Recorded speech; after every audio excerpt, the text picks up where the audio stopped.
Good morning बच्चों, biology.com में आप सबका स्वागत है। आज का जो हमारा टॉपिक है वो अध्यावरणी तंत्र, जिसमें हम त्वचा और त्वचा के व्युत्पन्नों का अध्ययन करेंगे। जिसमें सबसे पहले हम बात करेंगे त्वचा की। तो त्वचा हमारे शरीर का बहुत महत्वपूर्ण अंग है। ये हमारे शरीर का सबसे बड़ा अंग होता है। पहली बात यह है, लार्जेस्ट ऑर्गन होता है। लार्जेस्ट ऑर्गन होता है, सबसे बड़ा अंग हमारा है तो वह है त्वचा। ये हमारे शरीर के बहुत सारे कार्यों से संबंधित होती है। ये हमारी सुरक्षा का प्राथमिक चक्र बनाती है। त्वचा सुरक्षा का प्राथमिक चक्र, क्योंकि हम वातावरण से सीधे जुड़े हुए होते हैं और इस वातावरण से हमें अलग करने का काम त्वचा ही करती है। कौन करती है?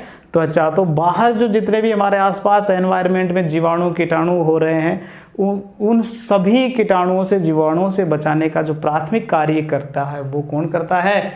त्वचा करती है। कौन करती है?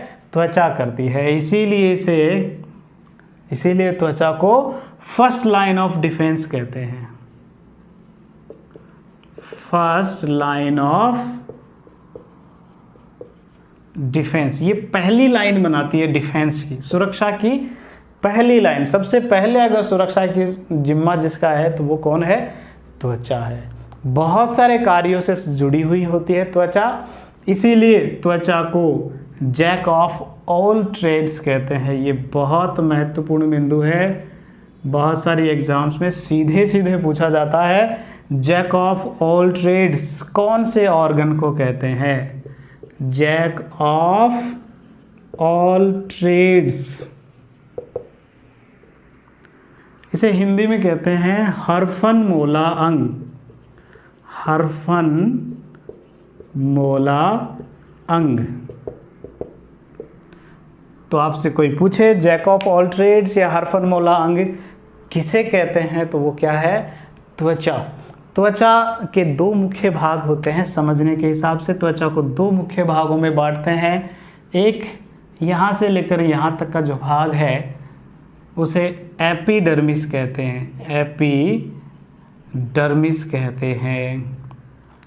दूसरा यहाँ से लेकर यहाँ तक नीचे का जो सारा भाग है उसे डर्मिस कहते हैं। क्या कहते हैं? डर्मिस कहते हैं। अब हम इन दोनों बिंदुओं को एक एक करके पढ़ते हैं। शुरुआत करते हैं सबसे पहले एपिडर्मिस से।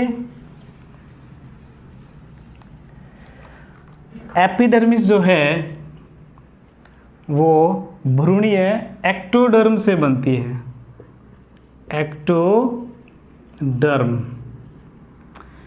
जब भ्रूण का विकास हो रहा होता है तो उस समय गैस्ट्रुला अवस्था बनती है। गैस्ट्रुला अवस्था में 3 जनन स्तरों का निर्माण होता है।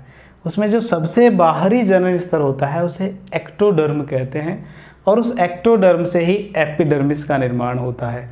त्वचा का जो दूसरा भाग है डर्मिस, कौन सा भाग अभी हमने देखा वो था डर्मिस। उस डर्मिस का निर्माण मीजोडर्म से होता है। मीजोडर्म से होता है। तो 3 जनन स्तरों में सबसे बाहरी एक्टोडर्म से एपिडर्मिस बनती है। बीच का जो स्तर है वो मीजोडर्म कहलाता है, उससे डर्मिस बनती है। ठीक है। एक और स्तर होता है एंडोडर्मिस, जिससे आंतरिक अंगों का निर्माण होता है। तो पहली एपिडर्मिस की खास बात, इसका निर्माण किससे हो रहा है?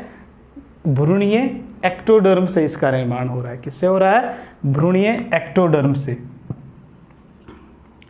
दूसरी खास बात जो एपिडर्मिस है ये 5 परतों की बनी होती है। कितनी परतों की? 5 परतों की, 5 लेयर्स की, 5 परत। स्पेशल आप इसे ऐसे न समझो कि गिनती की ही 5 परत होगी। 5 प्रकार की, आप यहाँ ये ज़्यादा बढ़िया रहेगा, 5 प्रकार की परतों से मिलकर बना होता है। उसमें जो कोशिकाएं हैं उनकी एक ही प्रकार की खास बात होगी। तो ऐसे टोटल 5 तरह की परतों का निर्माण इसमें होगा। उन परतों को भी एक एक करके हम पढ़ेंगे। और चूंकि ये परतों से मिलकर बनी होती है, इसीलिए एपिडर्मिस जो है वो स्तरित उपकला उत्तक का उदाहरण होता है। किसका? स्तरित उपकला उत्तक। इसकी जो कोशिकाएं होती है वो उपकला प्रकार की होती है, एपिथेलियम प्रकार की होती है, जो स्तरों का निर्माण करती है, कई सारी लेयर्स बनाती है, जिसमें मुख्य 5 प्रकार के गुण होते हैं, इसलिए वो 5 भागों में बांटा। तो स्तरित उपकला उत्तक, तो इससे जो कोशिकाओं से जो उत्तक बना वो स्तरित उपकला उत्तक कहलाता है। ठीक है, अब हम एक एक करके उन परतों को पढ़ते हैं। एपिडर्मिस की जो 5 परतें हैं वो पढ़ते हैं। एपिडर्मिस 5 परतों से मिलकर बनी होती है। एपिडर्मिस जो है वो 5 परतों से मिलकर बनी होती है। इन परतों को याद करने के लिए आप इसे ऐसे याद करो, भीतर से बाहर की ओर। ये जो क्रम मैं बता रहा हूँ वो भीतर से बाहर की ओर है, जिसमें MSGLC। इसे याद करने का क्रम क्या है? भीतर से 5 परतें होती है एपिडर्मिस की, इसे आपको भीतर से बाहर की ओर याद रखना है। MSGLC, MSGLC, MSGLC। सबसे भीतर वाली जो परत है उसका नाम है स्ट्रेटम मेलपिगी। स्ट्रेटम मेलपिगी, इसे स्ट्रेटम बेसल भी कहते हैं, आधारी झिल्ली भी कहते हैं। स्ट्रेटम बेसल भी कहते हैं इसे। इसके बाद जो दूसरी है वो है स्ट्रेटम स्पाइनोसम। Stratum spinosum. तीसरी जो है वो है स्ट्रेटम ग्रेन्युलोसम। ग्रेन्युलोसम। इसके बाद है एल से है स्ट्रेटम ल्यूसीडियम। Stratum lucidum. और सी से है स्ट्रेटम कॉर्नियम। Stratum corneum. तो इस तरह एपिडर्मिस जो है वो 5 परतों से मिलकर बनी होती है। एपिडर्मिस जो है टोटल 5 परतों से मिलकर बनी है। Stratum malpighii, stratum spinosum, stratum granulosum, stratum lucidum और stratum corneum.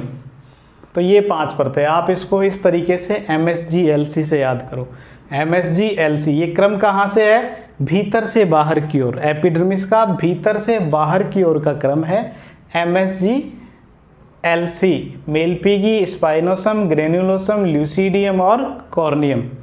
Malpighi, spinosum, ग्रेन्युलोसम, lucidum और कॉर्नियम, ये इसके 5 बिंदु हैं। देखो अब हम एक एक परतों का यहाँ अध्ययन करना शुरू करते हैं। सबसे पहले हम बात करते हैं स्ट्रेटम मेलपिगी की। स्ट्रेटम मेलपिगी, तो यहाँ इस चित्र में आप जो देख रहे हो, ये जो अंदर की ओर हमने ये जो मुड़ी हुई जो लाल रंग से मैंने बना रखी है, ये जो परत है ये है स्ट्रेटम मेलपिगी। Stratum Malpighi. इस तरह ये जो हमने ये मुड़ी हुई इस तरह जो स्पाइरल रूप से जो बनी हुई है वो है स्ट्रेटम मेलपिगी। क्या है इसका नाम? Stratum Malpighi.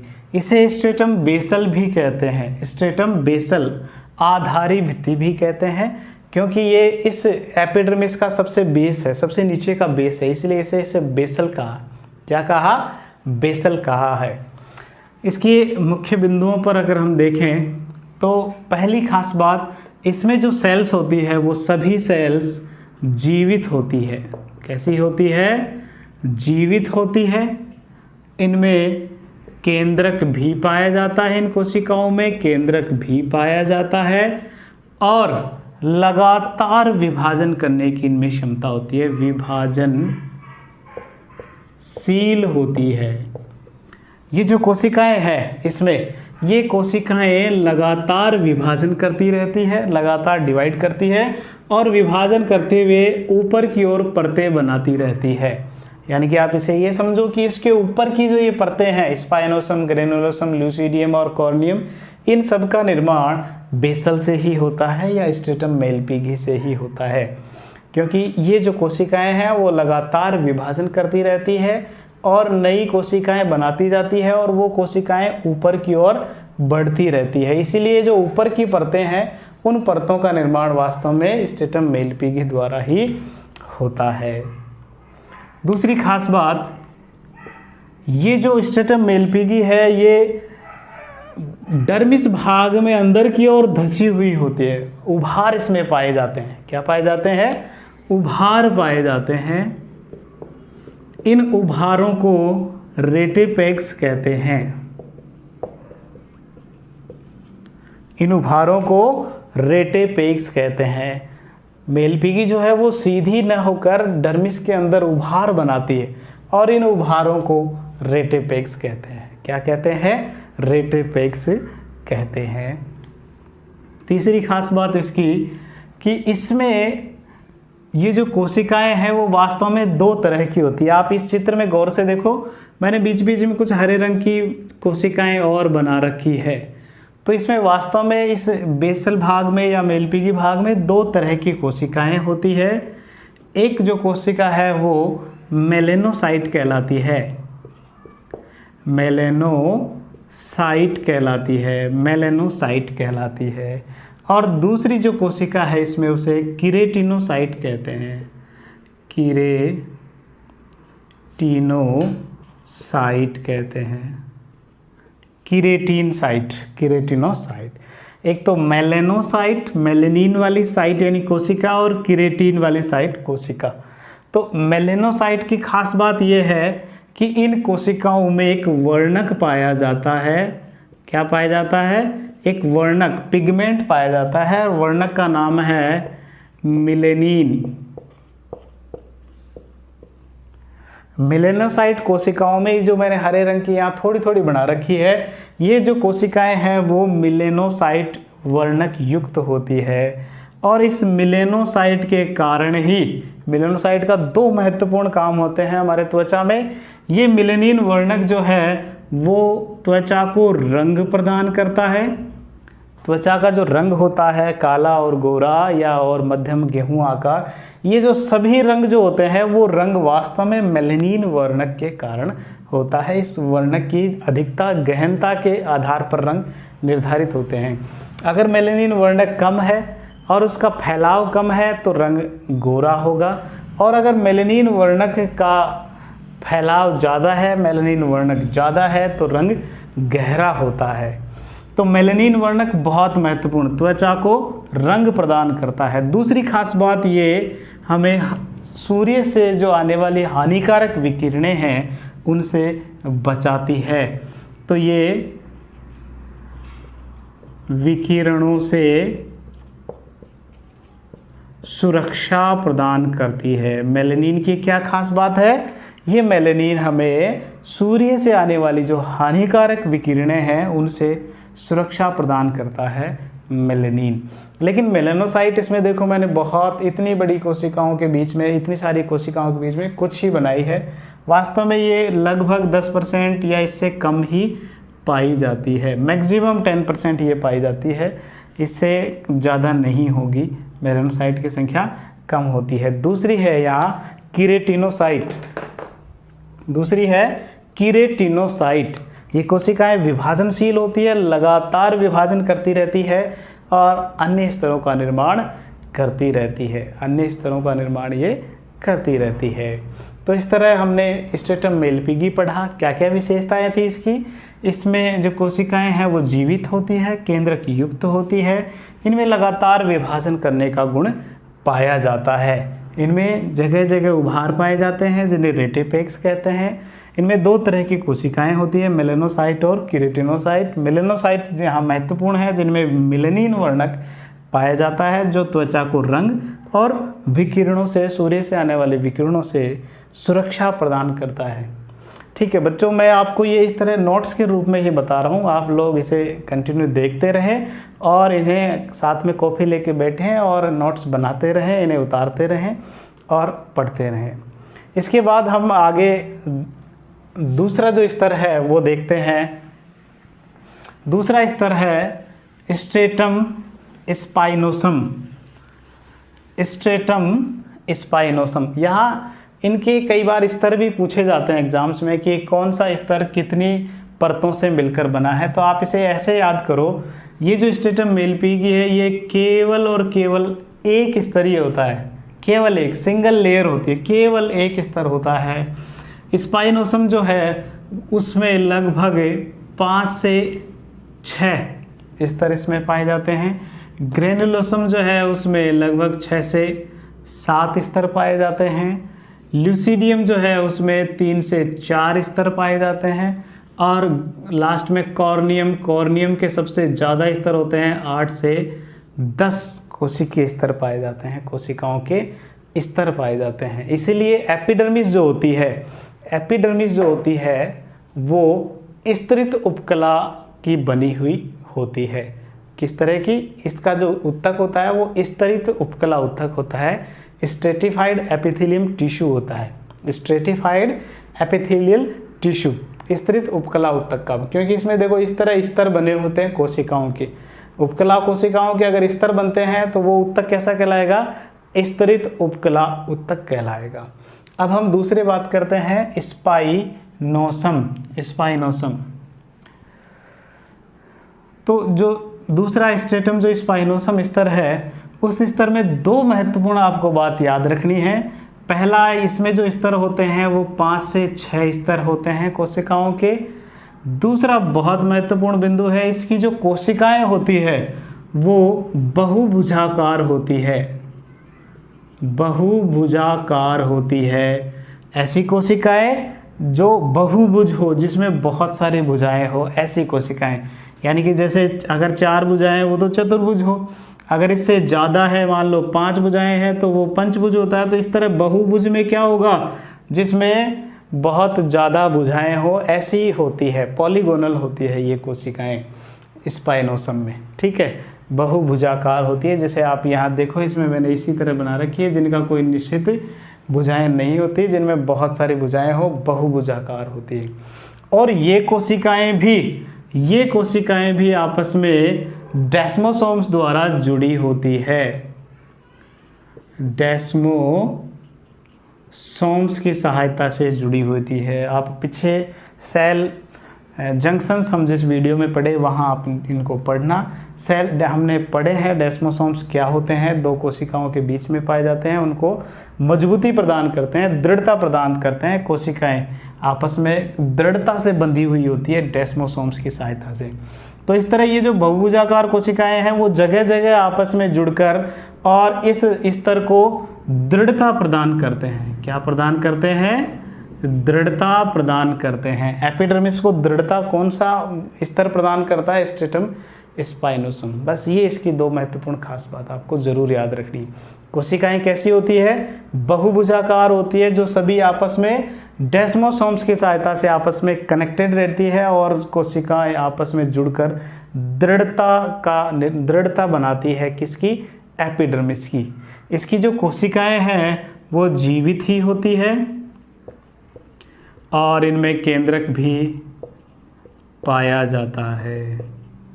तो इस तरह स्पाइनोसम की जो मुख्य बिंदु ये 5 से 6 स्तरों का बना होता है। बहुभुजाकार कोशिकाएं होती है जो जीवित होती है, केंद्रक युक्त होती है। इन कोशिकाओं को आपस में डेस्मोसोम्स जोड़े रखता है, जिससे ये दृढ़ता मिलती है एपिडर्मिस को। तो ये हमारा दूसरा स्तर हुआ स्पाइनोसम। इसके बाद हम तीसरे स्तर की बात करें। तीसरा जो स्तर है वो है ग्रेन्युलोसम। तीसरा है ग्रेन्युलोसम। Stratum granulosum. स्ट्रेटम ग्रेन्युलोसम। यहाँ आप इसे ग्रेन्यूल से याद रखो। इसे आप किससे याद रखोगे? ग्रेन्यूल से रखोगे याद। ग्रेन्यूल से कैसे? इसमें पहली चीज, स्तर जो होते हैं वो 6 से 7 कोशिकाओं के स्तर होते हैं। कितने लेयर होती है इसमें? लगभग 6 से 7 लेयर पाई जाती है। 6 से 7 लेयर पाई जाती है। इसमें जो कोशिकाएं होती है वो जीवित ही होती है जिनमें केंद्रक भी पाया जाता है, इनमें केंद्रक भी पाया जाता है। ज़्यादातर इनका आकार जो होता है वो अंडाकार होता है। कैसा होता है? अंडाकार। जहाँ ये जो मैंने तीसरा स्तर बना रखा है, ये पहला स्तर है, ये दूसरा स्तर है, यहाँ से लेकर यहाँ तीसरा, ये चौथा और ये पांचवा स्तर है। तो ये जो तीसरे स्तर में बना रखी है मैंने कोशिकाएं सब लगभग अंडाकार होती है, इनका आकार अंडाकार होता है। अब इसमें जो ग्रेन्यूल, ये जो नाम पड़ा ग्रेन्यूलोसम, वो नाम इस तरह पड़ा क्योंकि इसमें प्रोटीन के कण पाए जाते हैं, विशेष तरह के प्रोटीन के कण पाए जाते हैं। इसमें किस तरह के प्रोटीन होते हैं? विशेष तरह के प्रोटीन के कण पाए जाते हैं इसकी कोशिकाओं के साइटोप्लाज्म में, और उस कण को, उस प्रोटीन कण को कहते हैं कीरेटोहाइलिन। कीरेटोहाइलिन,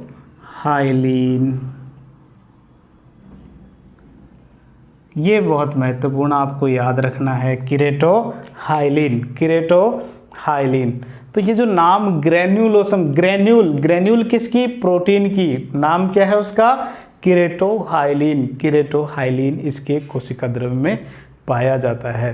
तो इसकी ये खास बात है ग्रेन्यूलोसम की, 6 से 7 परतें इसमें पाई जाती है। इसमें जो कोशिकाएं होती है इस स्तर में, वो सभी जीवित, केंद्रक युक्त और अंडाकार होती है।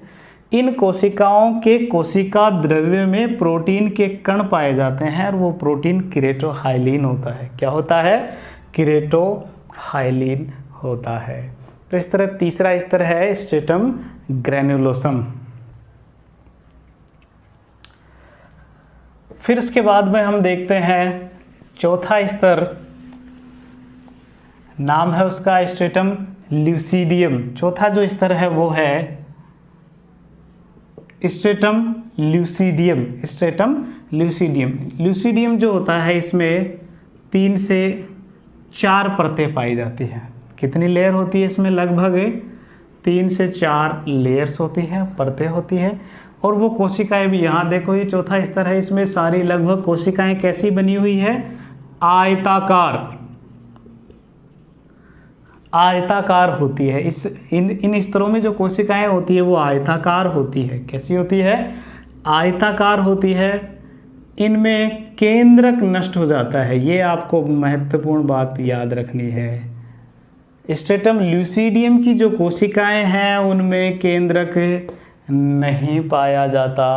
केंद्रक नहीं होता तो कोशिकाएं भी मृत होने लगती है, मृत होने लगती है। नीचे के स्तर की कोशिकाएं कुछ जीवित होती है, लेकिन ऊपर के स्तरों की ओर आगे जाएं तो वो मृत होगी। कैसी होगी? मृत होगी। एक और इनकी खास बात ये और है कि इनके कोशिका द्रव्य में, ये जो कोशिकाएं हैं, इन कोशिकाओं के कोशिका द्रव्य में एक विशेष तरह का स्वच्छ, पारदर्शी, ये जो मैं 3 बिंदु लिखूंगा आपको इनको गौर से पढ़ना है, समझना है क्या क्या उसकी क्या खास बात है। उसमें जो कणों, इसमें जो पदार्थ पाया जाएगा वो स्वच्छ होगा, पारदर्शी होगा और जलरोधी होगा। कैसा? जलरोधी पदार्थ पाया जाता है और उस पदार्थ का नाम है एलिडीन। इस पदार्थ का नाम है एलिडीन।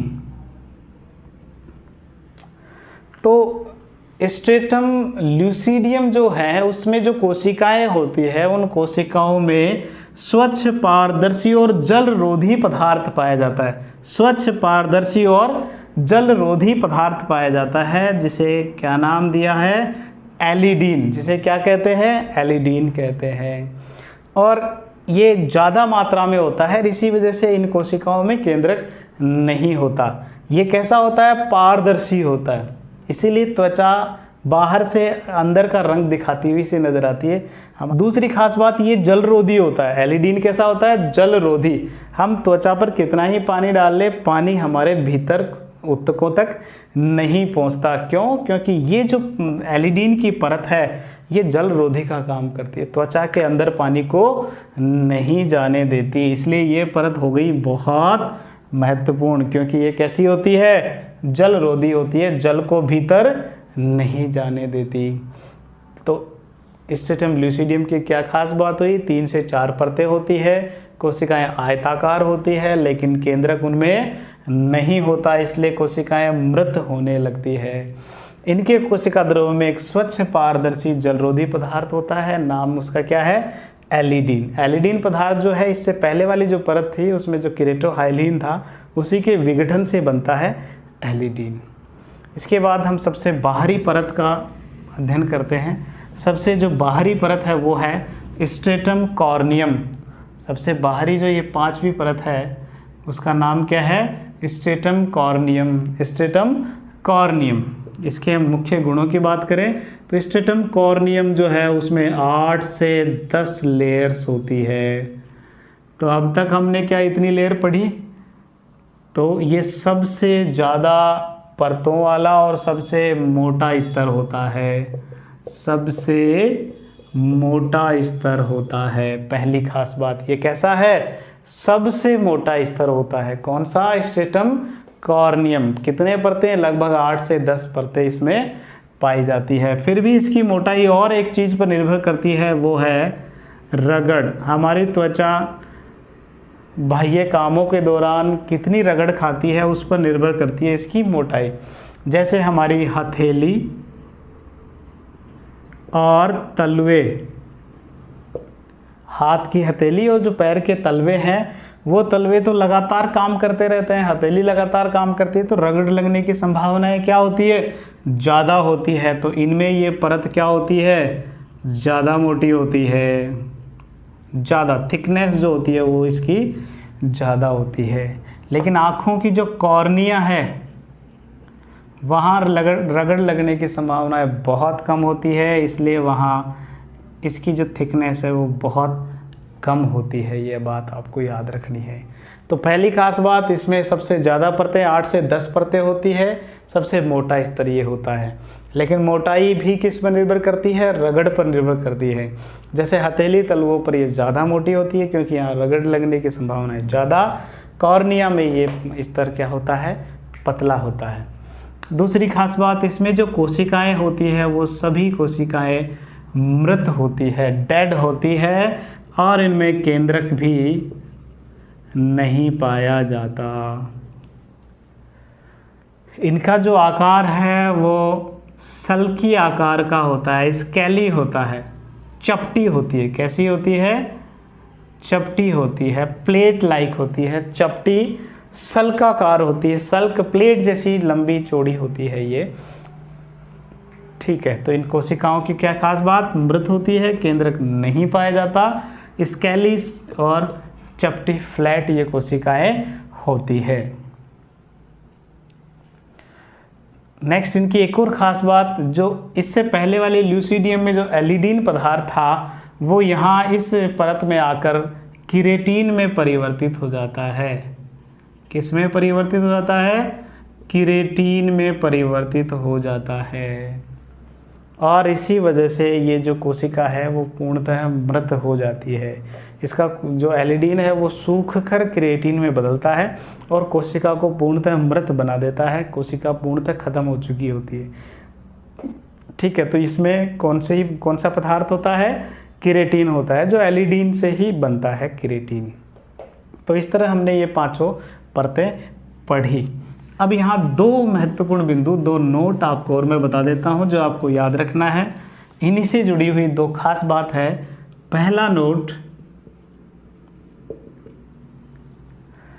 आपने सुना होगा कि त्वचा जो है वो समय समय पर उतरती है। किसी के सर्दियों या गर्मियों में आपने हाथ पैरों से त्वचा का उतरता हुआ, आपने त्वचा को उतरते हुए देखा होगा, या कहते हैं कि खाल उतर रही है। बहुत सारे जानवरों में आपने देखा होगा, जैसे सांप में एक साथ पूरे शरीर की त्वचा उतरती है, जिसे केंचुली कहते हैं।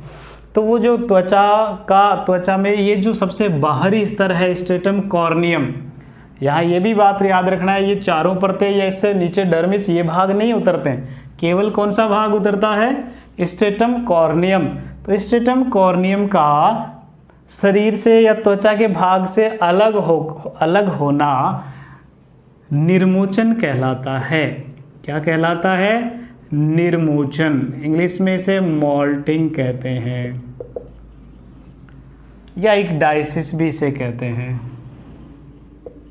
तो ये 3 नाम आपको याद रखने हैं हिंदी में, निर्मोचन, मॉल्टिंग इंग्लिश में, और इक्डाइसिस। मॉल्टिंग और इक्डाइसिस, मॉल्टिंग और इक्डाइसिस क्या होती है? ये त्वचा से कॉर्नियम का, स्ट्रेटम कॉर्नियम जो सबसे बाहरी परत है, उस स्ट्रेटम कॉर्नियम का अलग होकर बाहर निकल जाना, शरीर से ही बाहर निकल जाना निर्मोचन कहलाता है।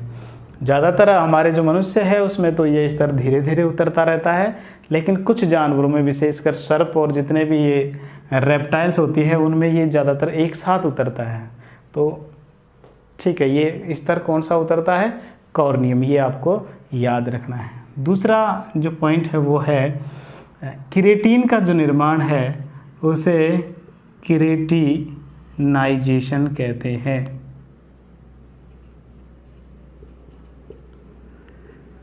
केराटिनाइजेशन या केराटिनीकरण या श्रृंगी भवन, हिंदी में इसे श्रृंगी भवन कहते हैं, श्रृंगी भवन।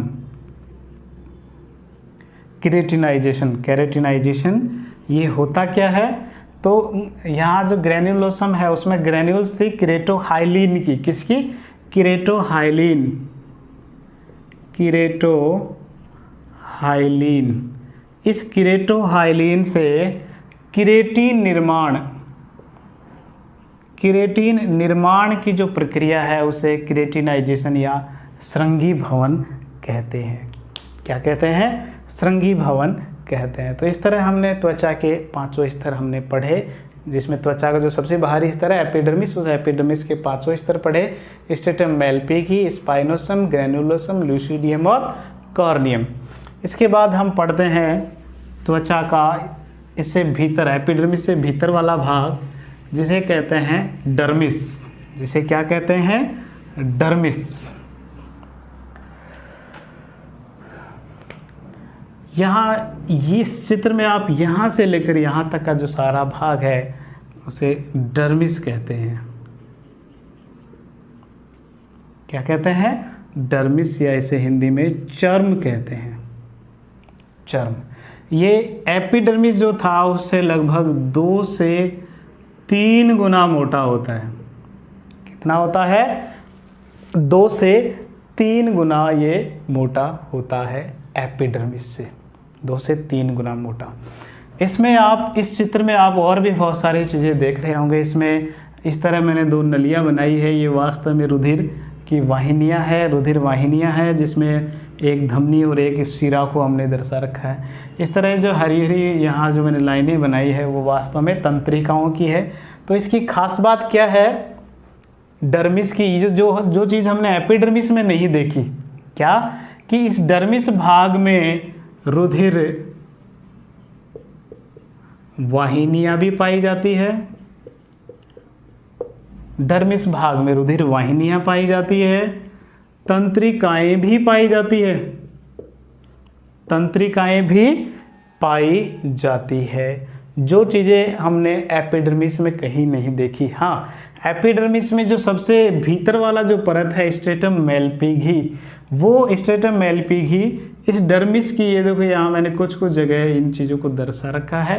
तो डर्मिस में जो आने वाली रुधिर केशिकाएं हैं उन्हीं से ही पोषण प्रदान करती है, ठीक है, क्योंकि इसमें और कहीं सप्लाई नहीं है, नर्व तंत्रिकाएं भी नहीं है, ना ही रुधिर वाहिनियाँ होती है। तो ये रुधिर की, क्योंकि ये तो विभाजनशील है, इससे तो ऊर्जा चाहिए, तो वो रुधिर से प्राप्त होगी, रुधिर पहुंचना जरूरी है। तो रुधिर कहाँ से पहुंचेगा?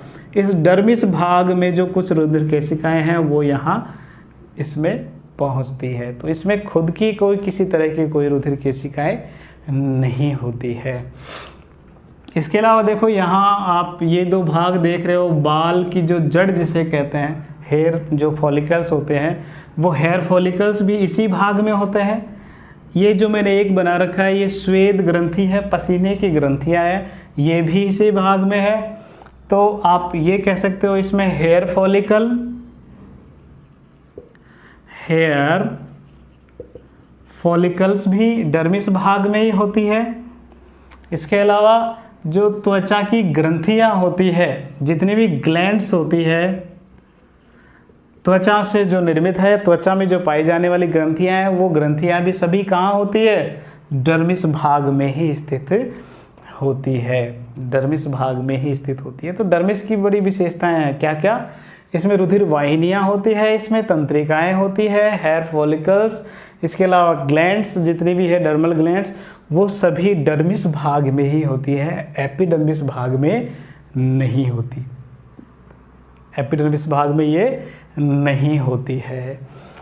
डर्मिस जो बना होता है वो डर्मिस भाग बहुत सारे प्रोटीन तंतुओं से, प्रोटीन तंतु और संयोजी ऊतक से बना होता है, संयोजी ऊतक से ये बना होता है। प्रोटीन में जो विशेष तंतु जो होते हैं वो इलास्टिक तंतु होते हैं,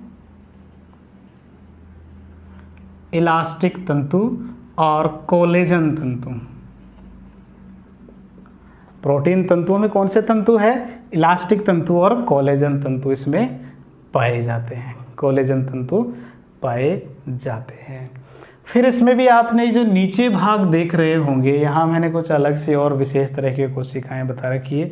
ये वास्तव में डर्मिस का ही निचला भाग आप इसे कह सकते हो, जो पेशियों और डर्मिस के बीच का भाग होता है। इस भाग में बहुत सारी वसा कोशिकाएं पाई जाती है, वसा कोशिकाएं पाई जाती है।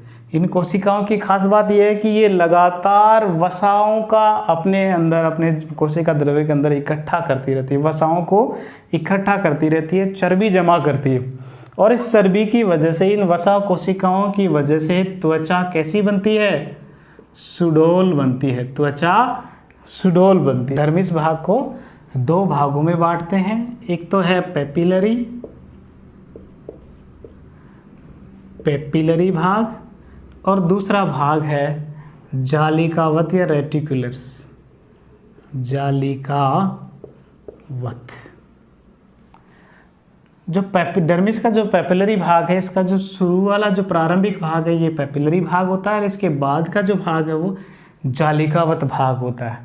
पेपिलरी भाग में क्या होता है कि जो कोलेजन तंतु होते हैं, कोलेजन तंतु वो जाल नहीं बनाते हैं, बिखरे हुए पाए जाते हैं, लेकिन जाल का निर्माण, अन्य जो संयोजी ऊतक से मिलकर जाल का निर्माण नहीं करते, जाल का निर्माण इसमें नहीं होता, जाल का निर्माण इसमें नहीं होता। इस भाग में भी रुधिर केशिकाएं, तंत्रिकाएं पाई जाती है। जालिकावत भाग में क्या होता है कि कोलेजन तंतु, इलास्टिक तंतु और संयोजी ऊतक मिलकर जाल का निर्माण करते हैं, और ये जाल ही त्वचा को मजबूती प्रदान करता है। ये जो ब्लबर भाग, ये जो वसा का जो ये भाग है, इसे बहुत सारे जीवों में ब्लबर नाम से जाना जाता है। जैसे जिनकी त्वचा मोटी होती है, जैसे राइनोसिरोस, गेंडा, हाथी, व्हेल, उनकी त्वचा के नीचे का ये जो बहुत मोटा भाग होता है वसा का, उसे ब्लबर नाम से जाना जाता है। और ये जो भाग है वो ताप रोधी का काम करता है। किसका काम करता है, ताप रोधी का काम। हमारे शरीर की जो भीतर की ऊर्जा है उसे भीतर ही रहने, यहाँ शरीर के भीतर बनने वाली ऊर्जा को भीतर ही रहने देते हैं, उसको बाहर नहीं जाने देते हैं। ब्लबर ये काम करता है, ताप रोधी का। ठीक है, इसी तरह बाहर से भी कोई अगर ज़्यादा ऊर्जा जलन आ रही है तो उसे यहाँ तक ही सीमित कर देते हैं, उसे आगे नहीं जाने देते, ताप रोधी का ये कार्य करते हैं। तो इस तरह हमने एपिडर्मिस और डर्मिस भाग पढ़ा। ठीक है बच्चों, तो इस तरह ये आज का टॉपिक यहाँ समाप्त होता है। इसके बाद आपसे एक प्रश्न पूछा जाएगा जिसका जवाब आप कमेंट बॉक्स में दे सकते हो। धन्यवाद।